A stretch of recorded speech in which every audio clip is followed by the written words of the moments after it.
welcome to the Deep Dive.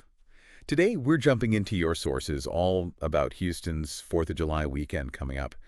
If you're trying to, cut through all the different options and just figure out what's happening and what matters for planning some patriotic fun, well, you're in the right spot. Absolutely. Our mission here is basically to pull out the key nuggets of info from everything you sent over, give you a shortcut to feeling really well-informed for the holiday. Yeah, and what we found looking through all this material, it's really more than just a listing of events, isn't it? This deep dive, I think, will really highlight the surprising variety of celebrations Houston actually has on offer. It helps you see what really stands out and maybe, why one thing might be a better fit for your holiday. Okay, so let's unpack this then. Maybe we can start even before the 4th itself. What did the sources show for Thursday, July 3rd? Okay. Because what really caught my eye, there were some, kind of unique options. Things that suggest Houston thinks about celebration pretty broadly. Like, for instance, we found this thing called Brick Rodeo. And no, it's not horses made of Legos, probably. Ah, right. It sounds like an absolute dream for Lego fans. The sources talk about amazing custom builds, workshops.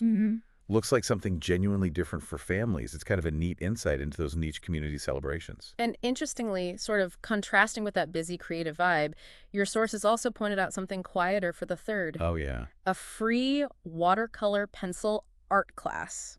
It's at City Place with a local artist, Judy Malone Stein. Huh. Watercolor pencils. Yeah, it really shows that Houston's offering different ways to engage with the holiday spirit. Proving celebration can also be maybe more personal, artistic even. That's a great point. It's a nice balance, isn't it, between the big stuff and quieter community things. Exactly, balancing the grand with the intimate. Okay, so from quiet art to the main event. Let's shift to Friday, July 4th. Yeah. The sources, they undeniably point to shell freedom over Texas at Eleanor Tinsley Park as, the big one. Yeah, that's the centerpiece. And what's really fascinating, as the materials really emphasize, isn't just how massive it is, but its role as the sort of quintessential city gathering. We're talking big-name live music. Chris Young, Yola are mentioned. Tons of food trucks, obviously. And then, a truly colossal fireworks display. It feels less like just an event and more like the central Houston experience for the 4th, designed for huge crowds. And if we connect that to the bigger picture of the 4th in Houston, your sources definitely make it clear that the celebrating goes way beyond just that one park. Oh, okay. Well, shell freedom over Texas is, it's monumental. It's really just one part of this citywide kind of tapestry of events. Right. Our research pulled out other pretty significant fireworks shows, too, each with its own sort of vibe, happening in places like CityCentre, the Woodlands, and Magnolia as well. Okay, so options. And actually, if the idea of that huge park crowd isn't quite your thing, or maybe you prefer something on it more classical, your sources also turned up a really fantastic alternative. The Houston Symphony's Star-Spangled Salute. That's over at Miller Outdoor Theater. Oh, right, Miller Outdoor, yes. And the key thing here, it's a free concert. And it still ends with its own, impressive fireworks. Kicks off about 8:30 p.m. That's great.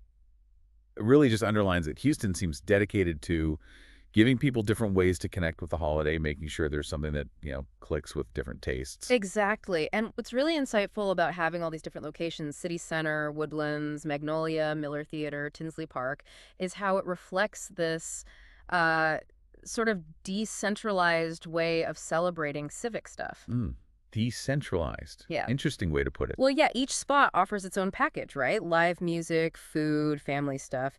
It basically makes the whole Independence Day spirit accessible across the entire region, not just downtown. So it's not just a list of places. No, exactly. It shows how Houston kind of strategically spreads out these celebration hubs. It lets different communities join in ways that feel, authentic to them. Okay, so wrapping this up, whether you're maybe drawn to intricate Legos or a quiet art class or the huge downtown fireworks show or even classical music under the stars, this deep dive seems to have given you a really solid, quick look at Houston's pretty dynamic 4th of July weekend. You should feel pretty well informed now to make some plans. Definitely.